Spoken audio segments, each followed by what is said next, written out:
2018 is coming to a close, and that means everyone's making their top lists of best movies of the year. So that's exactly what I'm going to do. I'm going to tell you my top 10 films of 2018. From this year, these are the top films that I could see myself enjoying multiple viewings of. And I had a hard time making the list because for me, 2018 was a little bit of a weaker year for film. There just weren't a lot of releases that I was really excited for to get out week one and go see. Yeah, so I did have a little bit of a hard time putting this list together, but I finally found my films. Okay, so here we go. Starting with number 10. Coming in at number 10 is gonna be Halloween movie that was released this year, just titled Halloween. This film was really an enjoyable film to watch, and I was very pleased with the work they did. I was a little bit skeptical when I first heard that this film was announced because I believe Danny McBride was one of the writers on it, and he's known for his comedy roles. He's not really known for horror films. But they delivered, and John Carpenter was back producing the film. What I love about this film is, so with the new Halloween film, it erases the previous sequels, and I like it. I like that idea, and it really works for me because the recent sequels, the Rob Zombie films and Resurrection, those were pretty shitty movies, you know. I'm not a big horror fan, but I do really love the Halloween franchise because I think the character of Michael Myers is just he's one of the best horror villains they've ever created. He's just that slow walking stalker that doesn't say anything. I mean, that's perfect. Yeah, it's so simple and but yet so brilliant. It works perfectly. So I do love the original Halloween movie, and this movie does feel like a worthy sequel to that film.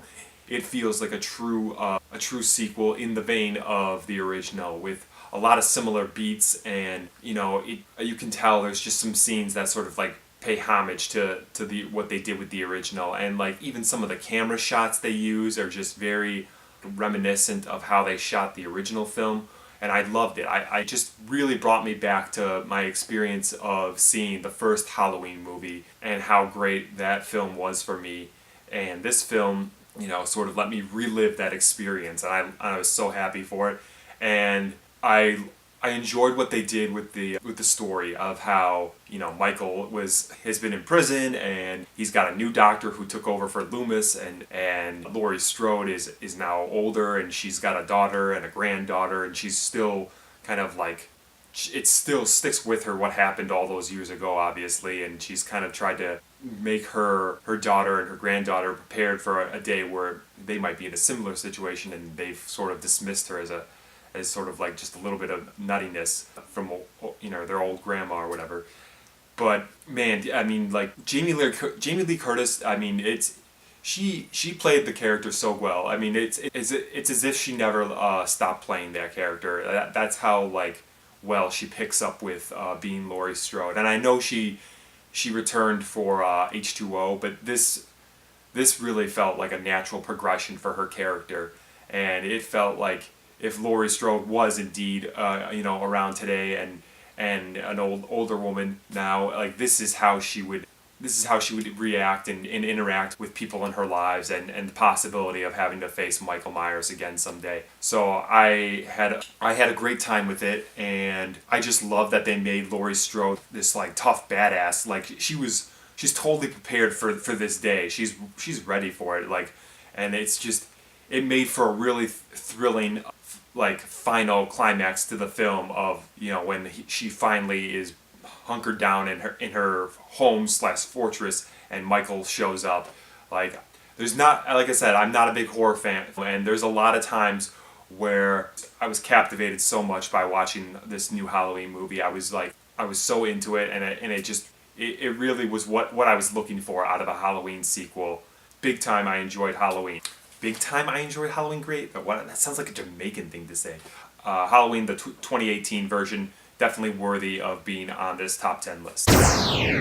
So coming in at the number 9 spot is Mary Poppins Returns. I had mixed feelings about this film because I love the original Mary Poppins so much, and even though I do love it so much, it was very enjoyable, and I had fun watching it. I'm a big fan of musicals, so watching a film that's a little bit more reminiscent of older musicals was a great joy for me. Even though they had a new music writing team for this film compared to the original one, they came out with at least a handful of songs that were entertaining and you could kind of sing along to. And the highlight of the film for me was there's a scene where Jack the lamplighter is taking Mary Poppins and the kids home, and they do this song, "Trip a Little Light Fantastic," and Jack and Mary Poppins and the kids and all the lamplighters in London are dancing through the streets, and they've got their torches and they're doing all this great choreography work.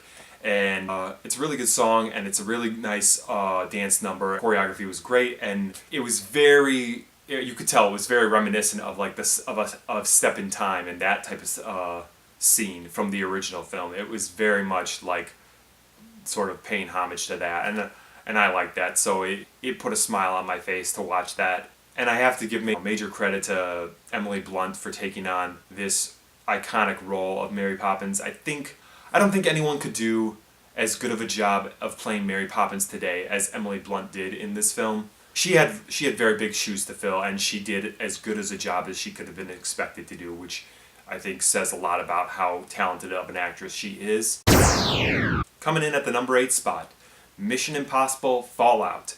This is the 6th Mission Impossible film in the franchise, and it's hard to have a film series where you're still making quality films past like 2 or 3. I wasn't expecting much from this film either, but after I watched it, I was just reminded of how great of an action star Tom Cruise really is, and I love action films, and this one, like, the action scenes are top notch. The plot for Mission Impossible Fall is like kind of confusing and hard to follow.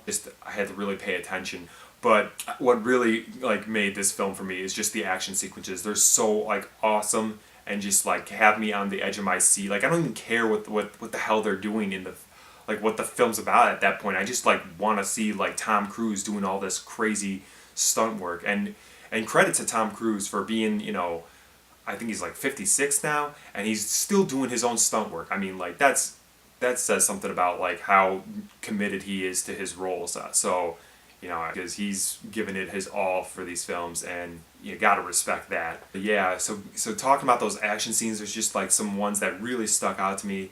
There's a bathroom fight scene that was like crazy. I mean, it's ridiculous, but it's so crazy and like so like fast paced, and the punches throwing each other around like in that scene is just brutal, and it's fast paced, and you're like, it had me like just glued to the screen. I was like, whoa, like this is awesome. And there's a motorcycle scene where Tom Cruise is like zipping through, going down like the wrong way in the streets, and just doing all these crazy like driving maneuvers and stuff on the motorcycle. Like I don't know, it's just it's so fun to watch. Like how can you not enjoy that type of action? It's over the top, it's crazy, but it's super fun to watch. So I could just keep watching that all day. The 7th spot is Bumblebee. If you've seen my my review for Bumblebee, you know that I thought that this was probably the best Transformer movie in the series. It's a lot more focused film than Michael Bay's Transformer films, and it's got some relatable story arcs and characters that really kind of make this an enjoyable film to watch. And there's some really good action in it. So in the number 6 spot, I have Ant-Man and the Wasp. Paul Rudd has done a great job of making his character interesting to watch, and in particular, I thought Ant-Man and the Wasp actually had a little bit better story than the original. This time, they're faced with a villain called the Ghost, who can kind of like phase in and out to like attack their opponents, which was pretty interesting. Haven't seen a villain really like that before in a Marvel film, so that was fun to watch. And then the plot kind of revolves around Hank Pym. His wife, the original Wasp, his wife was lost into the quantum realm during one of their original missions, and then they start to realize that she might still be out there somewhere. And they thought she was dead, but she might still be out there and alive somewhere. And so they're working on a way to to get back to the quantum realm so they can rescue Hank Pym's wife. And the plot's like, you got two plot lines going on. You got that rescue of Hank Pym's wife, and then you got the battle between Ant-Man and the Wasp and the Ghost. But there's also some really great scenes early on in the film. Ant-Man, he's under house arrest for his events from Civil War. So he's under house arrest, and he's kind of like trying to keep busy and stuff at his house because he can't go anywhere. So they show like what he does throughout the day. It's really funny stuff. It's like him like just playing instruments by himself, or just trying to play different games with himself. Or it's really funny. It's where like Paul Rudd really gets to show off his comedy talent. So I thought that was great. I could have watched that. Just that. It's funny as hell. Really enjoyed it. It was just a really good film, a lot better than the first one, I thought, and it made me excited for what's to come when Ant-Man makes an appearance in the final Avengers movie.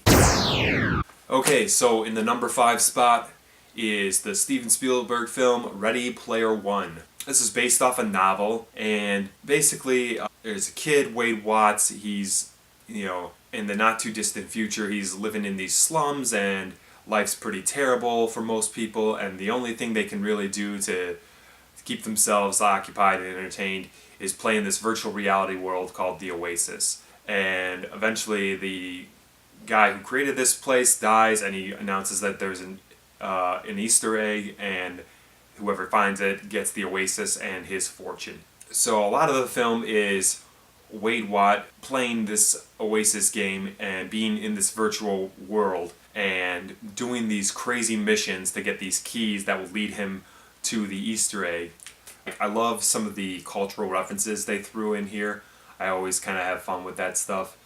If you're a big fan of like 1980s pop culture stuff, you're definitely going to see some things in here that will please you. There's things like Iron Giant and the Time Machine from Back to the Future. There's also the Tyrannosaurus Rex from Jurassic Park, and then there's a part of the Oasis there's like a challenge where they have to play through like The Shining. So it's all really cool stuff, very interesting. Like I said, love the references. Again, this is just like a fun movie, good action, it's something different. The number 4 spot is going to be Jurassic World Fallen Kingdom. I'm a huge fan of the Jurassic Park series, and so, was looking forward to this film for quite some time.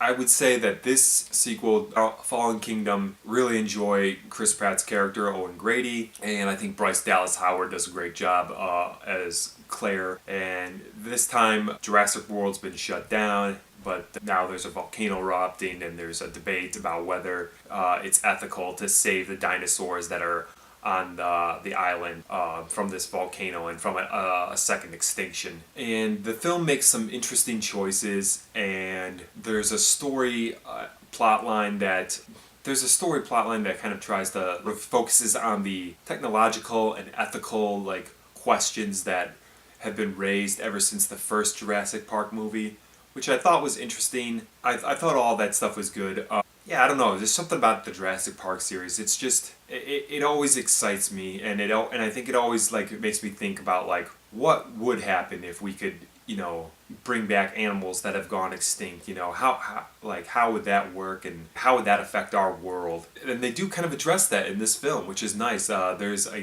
brief cameo by Jeff Goldblum's character, Dr. Malcolm, where they sort of address, do extinct animals have a place in our world? And that's, despite some of the weird choices they do with this film, that's one of the things that makes this film really interesting. And so should there be dinosaurs? And even though we have the technology to create them, should we even be doing this? Which is a new aspect of the series. I mean, there's always been hints of it laid throughout the series, but this is a new way of looking at it, and they're dealing with it more directly. And I was very interested in that part of the story. So that combined with some traditional things that you get from a Jurassic Park film made for a really entertaining film for me, and I enjoyed every second of it.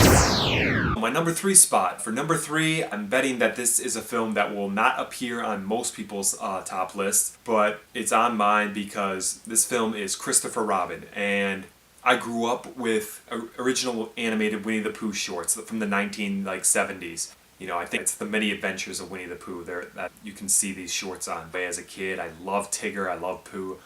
I thought those characters were so funny, the way they interacted with each other. You know, this clumsy bear who loves honey and this hyperactive bouncing tiger.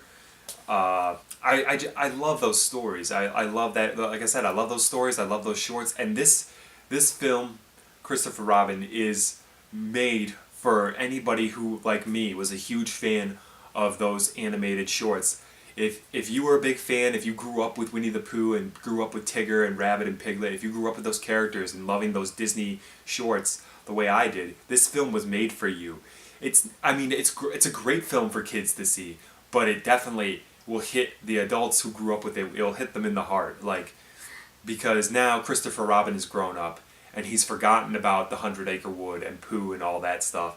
And then eventually in the film he finds a way back. Pooh comes to see him and he finds his way back to the 100-Acre Wood. And it's gut-wrenching and just heartwarming at every single scene, because you kind of put yourself in Christopher's place, and just knowing like how sometimes when you grow up and you kind of forget about some of the wonder and excitement and imagination and of being a child, and all those good thoughts and memories and feelings you have are gone. I mean, this film plays on that type of thing, and I had a blast. It just took me back to being a kid again, and like the story is just, and it's hard not to smile when you're watching this film. It's hard not to just be filled with delight when Christopher Robin's sitting on the train trying to do his work, because he's a business guy or whatever.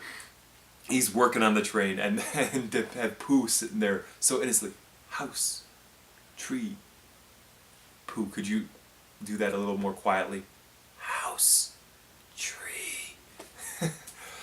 It's so adorable. I mean, I'm an adult man, and I find it charming as heck. I mean, Winnie the Pooh, you gotta have a soft spot for him. In the number 2 spot is the long-anticipated sequel to The Incredibles, Incredibles 2. One of the greatest Pixar films I've seen is The Incredibles. And Incredibles 2, I would say that this film is very entertaining, very similar to the original Incredibles, but not at all disappointing. There's some different things they do.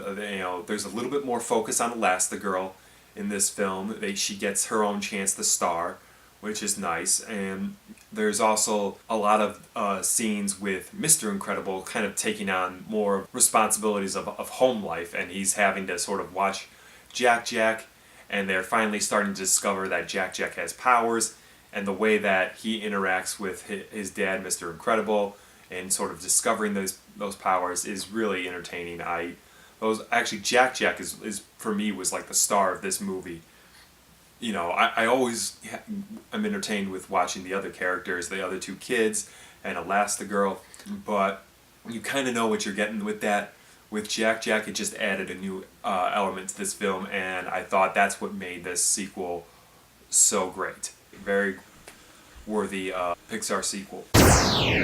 Okay, so my number 1 top favorite movie of 2018 is gonna be 50 Shades Freed. Oh my god. No, absolutely not. My number 1 movie of the year is Avengers: Infinity War. Yeah, I'm a big Marvel fan, so this film was one that I've been looking forward to since we started getting hints of Thanos in, post-credit scenes in other Marvel films. It's just been like teased for the last, I don't know how many years, but Thanos has been always sort of in the background, and now we finally see it. We finally see the culmination of the past 10 years of Marvel films, and all these heroes and all their stories finally coming together. And now the big bad guy, the worst of them all, is finally here, Thanos. And we get to see that, I wasn't sure if this film was gonna be able to live up to my expectations, because there have been so many great villains in the Marvel cinematic universe, and there's been great Avenger movies, and I was like, how are they going to make this like really, they found a way. They raised the stakes in this film. They put the Avengers in way more dire situations than we ever have seen before, and they really amped up the stakes. You know, this isn't gonna be like any other Avengers film we've seen. This is gonna be like what you would expect from a finale, from a series like this. This is, you know, it's gonna take everyone and then some. You know, like Thanos right away in the film. You know, very early on, he shows how brutal he is, like how he's a badass and he's not to be messed with. And of course, all the Avengers who are played by all these actors that we've come to know and love, they deliver, you know, great performances as they have before.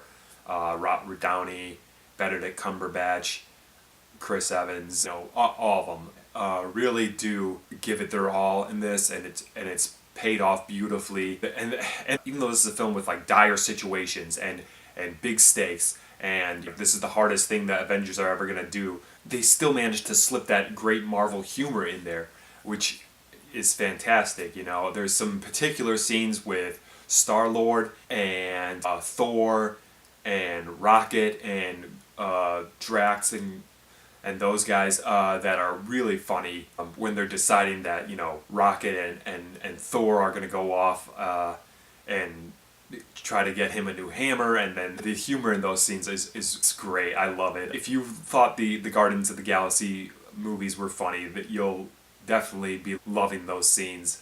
And of course, you know, Robert Downey always does some great humor with his character of Iron Man, but he also has some great dramatic performances, particularly when he's interacting with Tom Holland's Spider-Man character. And the fact that this movie ended in a way where it's pretty gloom, it was just something that sort of like, even if I thought that's how they were going to left it off, it surprised me with what had happened, even though I kind of had a feeling things may go that way. So when I feel like when you have a film like this that does that, I mean, that shows how good the direction and the writing and the execution of these performances are. So Avengers Infinity War easily top film of 2018. That's my list. You want to tell me yours, or tell me what you don't like about my list, or what you do like about my list? Please feel free. If you can hit that like button or subscribe, that would help me out even more, and I'd really appreciate it. See you next time.